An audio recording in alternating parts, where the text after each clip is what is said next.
రేపు పార్లమెంట్లో ఓ private bill రాబోతుంది మన రాష్ట్రానికి సంబంధించి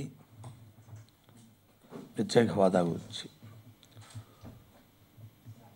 ప్రైవేట్ సభ్యులు బిల్లుని ప్రవేశపెట్టడం జరిగింది. ఓ సభ్యులు రాబోతుంది.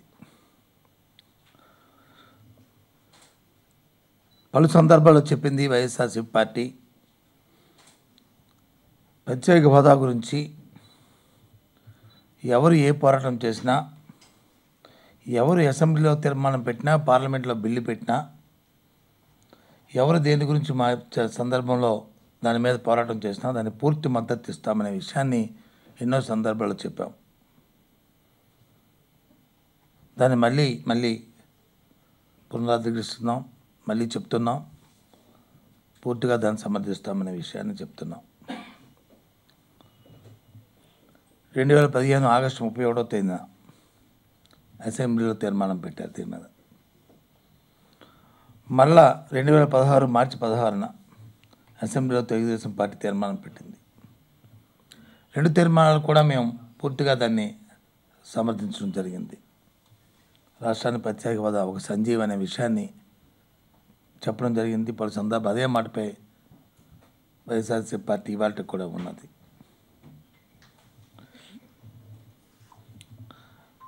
ముఖ్యంగా ఒక ఆలోచన చేస్తే పార్లమెంటులో కానీ అసెంబ్లీలో కానీ దీని మీద బిల్లు పెట్టాల్సిన అవసరం లేదనేది మతాలకు వాదన.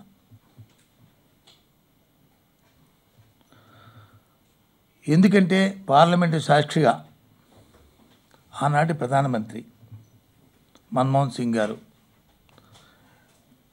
రాష్ట్ర విభజన జరుగుతున్న నేపథ్యంలో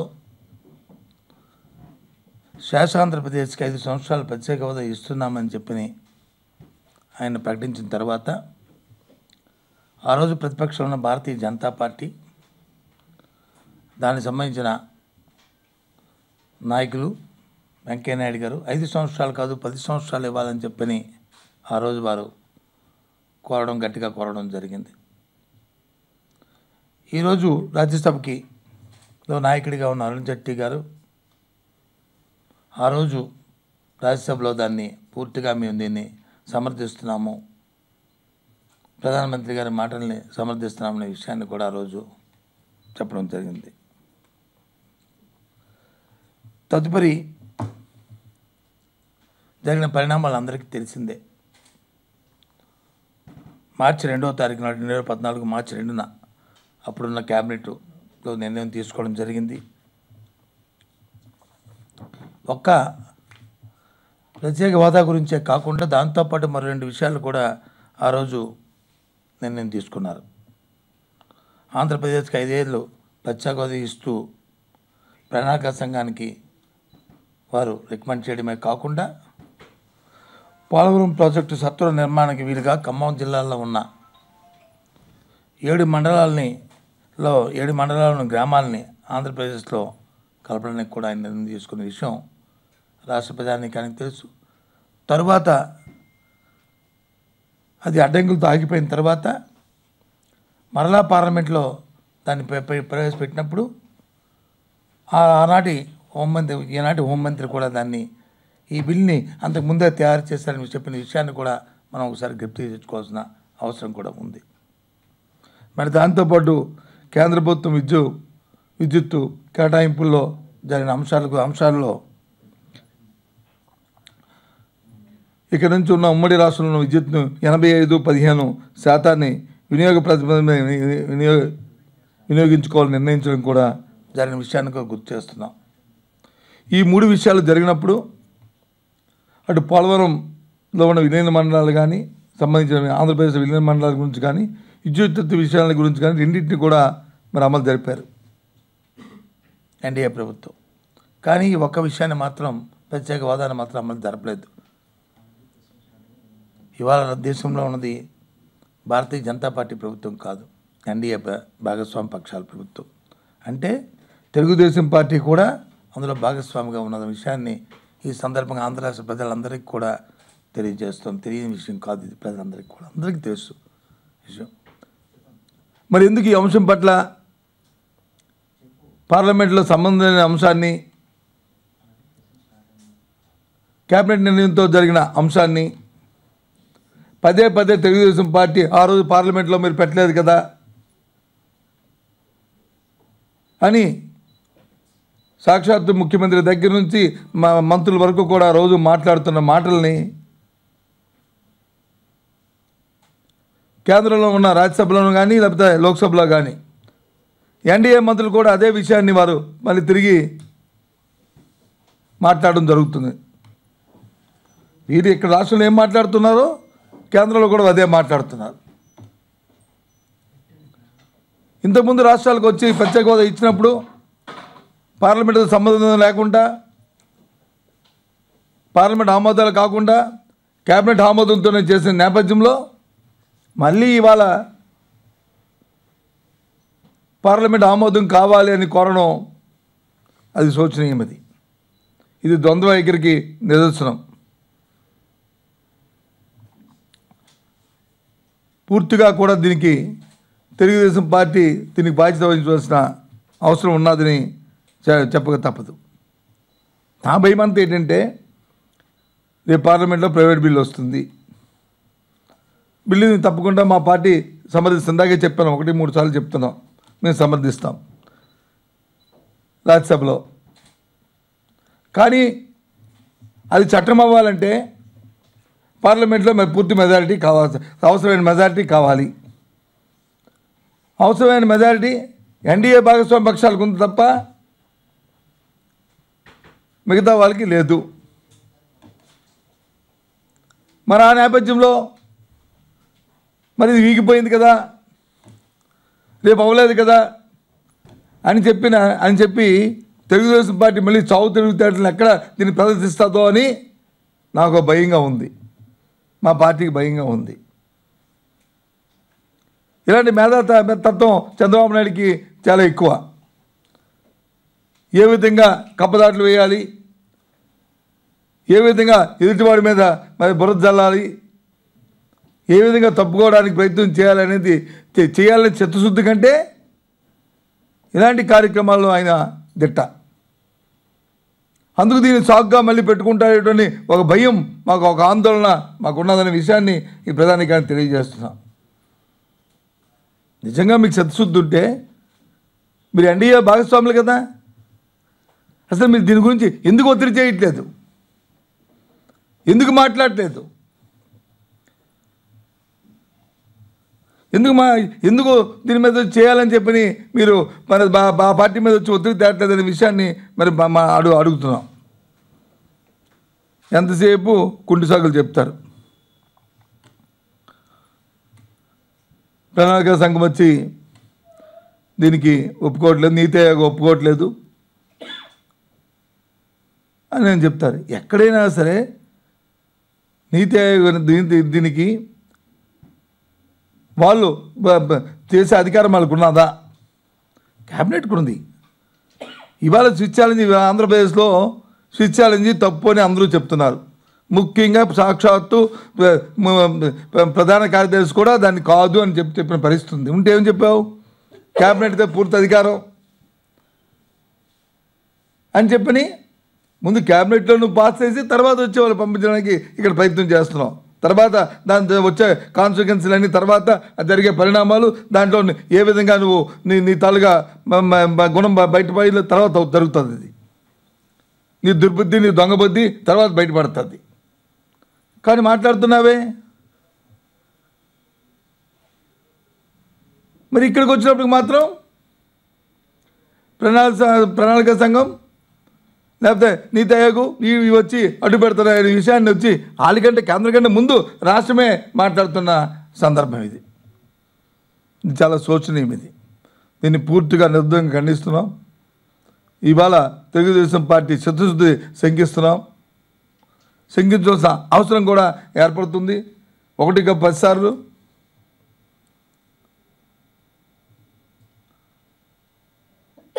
ఎందుకంటే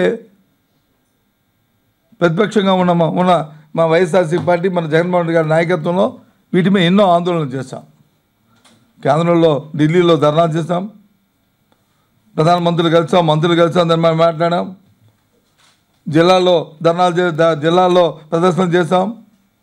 సాక్షాత్తు యూనివర్సిటీకి విశ్వవిద్యాలయాలు పోయి విద్యార్థులతో ఇంటరాక్ట్ అయ్యి వారి మీద ప్రభుత్వం మద్దతు తీసుకురావడానికి ప్రయత్నం చేస్తున్నాం. ఎన్నో కార్యక్రమాలని దీని మీద చేస్తున్నాం.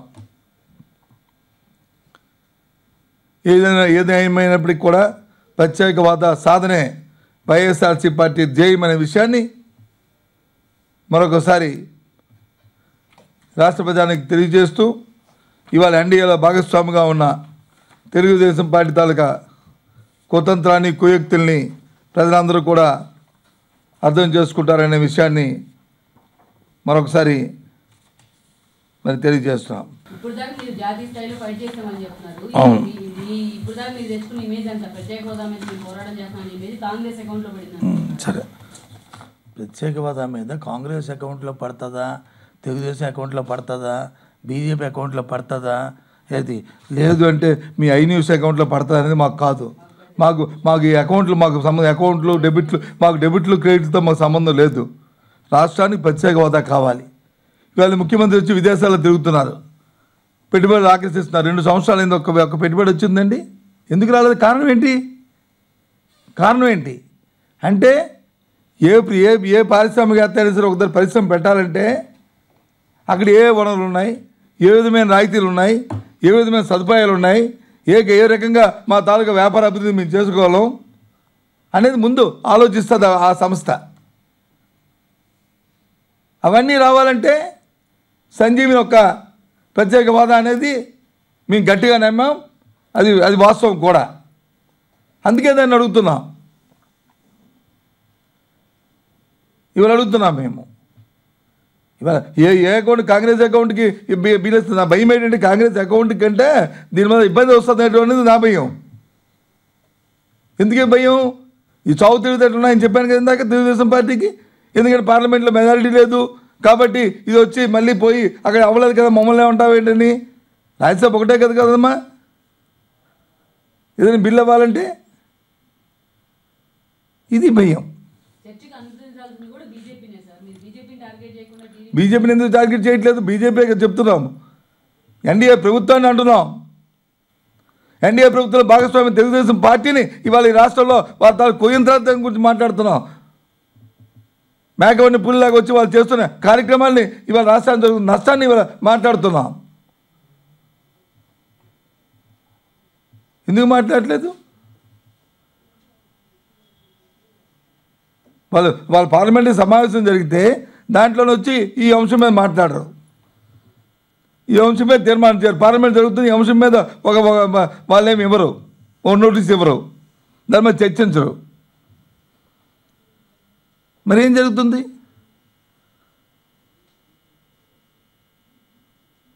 ఏమనంటే విదేశాల్లోకి వెళ్ళి పెట్టుబడి ఎక్కడ ఇవాళ ₹1 పెట్టుబడి వచ్చిందని చెప్పమనండి. ఎందుకు రాలేదు? మరి నాకు సన్నిహిత సంబంధాలు, నీకు సన్నిహిత సంబంధాలు ఎవరితో ఉన్నాయి?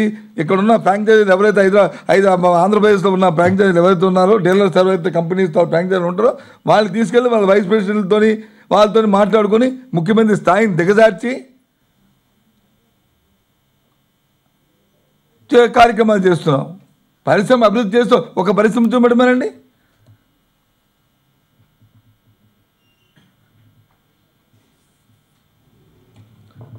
ఇక రెండో విషయం, అసలు నాకు ఈ ప్రభుత్వాన్ని చూస్తుంటే ప్రభుత్వ విధానాన్ని చూస్తున్నా, లేదు ముఖ్యమంత్రి తాలూకా చంద్రబాబు నాయుడు గారు వారి మాటలు చూస్తున్నా, ఈయన రాష్ట్రాన్ని ముఖ్యమంత్రి అసలు ఈ ప్రభుత్వం ప్రజాప్రభుత్వమా ఏదో ఒక దళారీ వ్యవస్థ అనేది నాకు అర్థం అవ్వట్లేదు. మనందరం వింటున్నాం, చూస్తున్నాం, చర్చలో ఉంది ఇప్పుడు ఇదంతా. ఏది సదావర్తి భూములు 20 కోట్ల ఎకరం వచ్చి 20 కోట్లకు ఇచ్చేశారు. మొత్తం ఎకరం 6 కోట్ల రూపాయలు విలువ ఉన్న భూమిని తీసుకొచ్చి ఇచ్చేసిన విషయం అందరికీ తెలుసు. అందరికీ కూడా ప్రజలందరూ కూడా అందులో బాగా ఉన్నారు. దేవుడి భూములు అవి, ఇప్పుడు ప్రైవేట్ ఆస్తి కాదు. ముఖ్యమంత్రి స్థాయి నాయకుడు అంటాడు ఆ భూములు వచ్చి సరైనవి కావు, మా ఆధీనంలో లేవు, ఆక్రమణలు ఉన్నాయి కాబట్టి ఇచ్చేసాము, ఎవరైనా 5 కోట్లు ఎక్కువ ఇస్తే ఇచ్చేస్తాము అని ముఖ్యమంత్రి స్థాయి నాయకుడు మాట్లాడాల్సిన మాట్లాడినవి.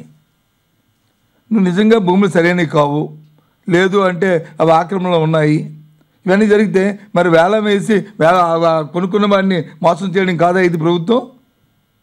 ఇది ఎవరు చేస్తారు? దళారులు చేస్తారు. ఏదో విధంగా మనం డబ్బులు రాబెట్టించుకుందాం, ఏదో విధంగా మనం సొమ్ము చేసుకుందాం,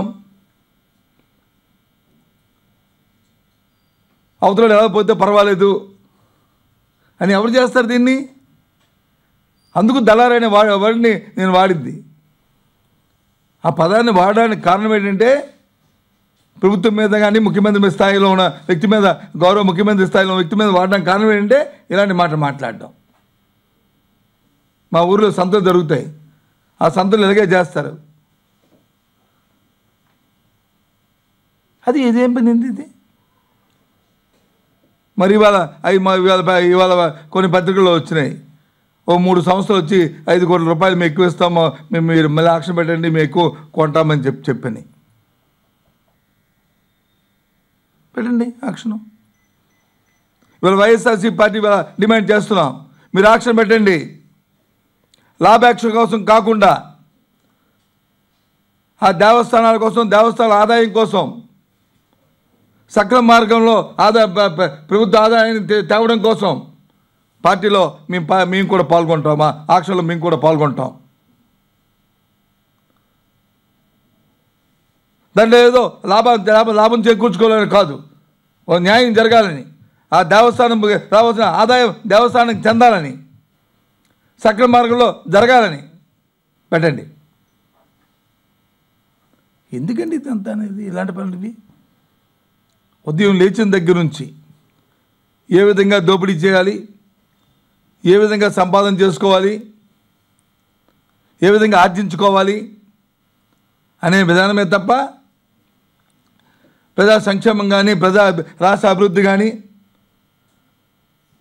ఆలోచన కానీ అసలు ఏ కోసాన కూడా ఈ ప్రభుత్వానికి, తెలుగుదేశం పార్టీకి లేదనడంలో సందేహం లేదు. ఏదో విధంగా ఈ రోజును దాటుకుంటే చాలు మాట్లాడుతుంటారు. ఈ విధంగా మళ్ళీ డిమాండ్ చేస్తున్నాం, ఆ భూముల వేలాన్ని రద్దు చేయాలి, సదావతి భూముల వేలాన్ని రద్దు చేయాలి, వేలం పెట్టాలి, న్యాయబద్ధంగా పారదర్శకంగా కార్యక్రమం జరగాలనేది మరి వైఎస్ఆర్ పార్టీ డిమాండ్ చేస్తుంది. ఇప్పుడు చెప్పమ్మా. పార్టీ పరంగా లాభాపేక్ష గురించి కాకుండా, ఆదాయం గురించి కాకుండా, సదావర్తి దేవస్థానం తాలూకా ఆస్తులు కాపాడడం కోసం, న్యాయబద్ధంగా జరిపించడం కోసం పాల్గొంటాం. ఏమ్మా ఇంకేమన్నా డౌట్లు చెప్పమ్మా, పర్వాలేదు చెప్పమ్మా. చెప్తే మళ్ళీ అవకాశం చెప్తాను మళ్ళీ మీకు ఎప్పుడు ఒకే డౌట్ ఉంటాయి కదా. మళ్ళీ అంతా ఇన్ తర్వాత వచ్చి అంతా విన్ని మళ్ళీ రాముడికి వచ్చే సీత ఏమైందని అడిగే పరిస్థితి ఉంటుంది కదా. అందుకు చెప్తున్నాను. అందుకు కాదుకుంటా ఇది అలా చేశారు ఈ రాష్ట్రాన్ని చంద్రబాబు నాయుడు గారు. ఆ కథల్లా చేశారు. ఏది మాట్లాడినా మళ్ళీ రాష్ట్ర విభజన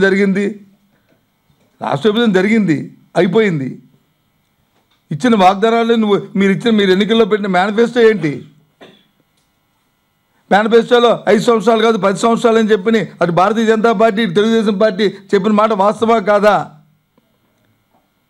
భారతీయ జనతా పార్టీ పెట్టిన మాట చెప్పింది భారతీయ జనతా పార్టీ శాఖ కాదు, కేంద్ర శాఖ ఆమోదంతో. మరి ఎన్డీఏలో భాగస్వాములు కూడా మరి దీన్ని మళ్ళీ మీరే మాట్లాడుతారు చట్టాలు చేయాలని. ఇంకేం చెప్తాము? ఇంతకుముందు చట్టాలు అక్కర్లేదు, చేసిన అంశాలను వచ్చి చేయలేదు, ఇవాళ వచ్చి మళ్ళీ మాట్లాడుతారు చేయాలని చెప్పి. ఇది దురదృష్టం. ఈ రాష్ట్రంలో ఇలాంటి ప్రభుత్వం ఉండడం, ఇలాంటి నాయకత్వం ఈ రాష్ట్రంలో ఉండడం అనేది రాష్ట్ర ప్రజలు, రాష్ట్ర తాలూకా దురదృష్టంగా భావిస్తున్నారు.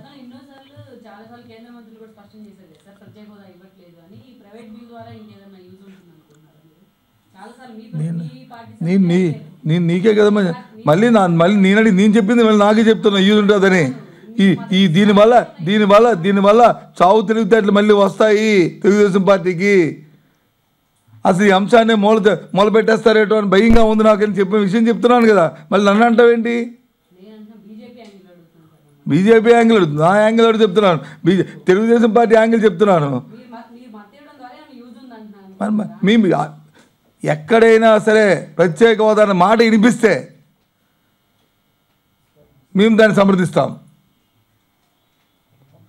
దానివల్ల మాకు ఎంత కింద దిగున్నప్పటికీ కూడా అసెంబ్లీలో తీర్మానాలు పెడితే సమర్థించాం కదా, మరి ఇంకేంటి? అలాగే ఎక్కడైనా ఈ ప్రత్యేక హోదా అన్న మాటకి మేము సమర్థిస్తాం. అది అవసరం, అది సంజీవిని ఈ రాష్ట్రానికి, రాష్ట్ర అభివృద్ధికి అది ఒక సంజీవి మందు వంటిది. కాబట్టి 100% దాన్ని సమర్థిస్తాం మేము. కానీ రేపు జరుగుతున్న బిల్లు వల్ల ప్రమాదం కానీ ఎందుకంటే తెలుగుదేశం పార్టీకి ఉన్న తెలివితేటలు మనందరికీ తెలుసు కాబట్టి, చంద్రబాబు నాయుడు తాలూకా కుయుక్తులు, జయత్తులు, జిత్తులు మారి తరం తాలూకా ఇవన్నీ కూడా మనకు తెలుసు కాబట్టి 2 నాలుకల ధోరణి, ఇక్కడో మాట అక్కడో మాట, ఢిల్లీలో మాట, ఇప్పుడు 2 కాదు 3, ఇప్పుడు ఢిల్లీలో ఒకటి, ఆంధ్రాలో ఒకటి, తెలంగాణలో ఒకటి, 3 ఇప్పుడు 3 2 4 పోయి ఇప్పుడు 3 4 ఏదైనా ఒక పదభాష తీసుకొస్తారు, ఏదైనా ఉంటుంది ఉన్నది 3 4 ఉంది, ఏదైనా ఉందో జంతువులు కానీ లేకపోతే కథల్లో కానీ పురాణాలు కానీ ఉన్నాయా, ఉంటే రేపు ఎప్పుడో తీసుకొచ్చి మేధావులు ఇస్తారు, ఇంకా అది చెప్తాడు ఆయన. ఇప్పుడు 3, ఇంతకుముందు 2, ఇప్పుడు కేంద్రంలో ఒకటి, ఢిల్లీలో ఒకటి, హైదరాబాద్లో ఒకటి, విజయవాడలో ఒకటి, 3 చెప్తారు. ఇప్పుడు ఇవి మాట్లాడినవి.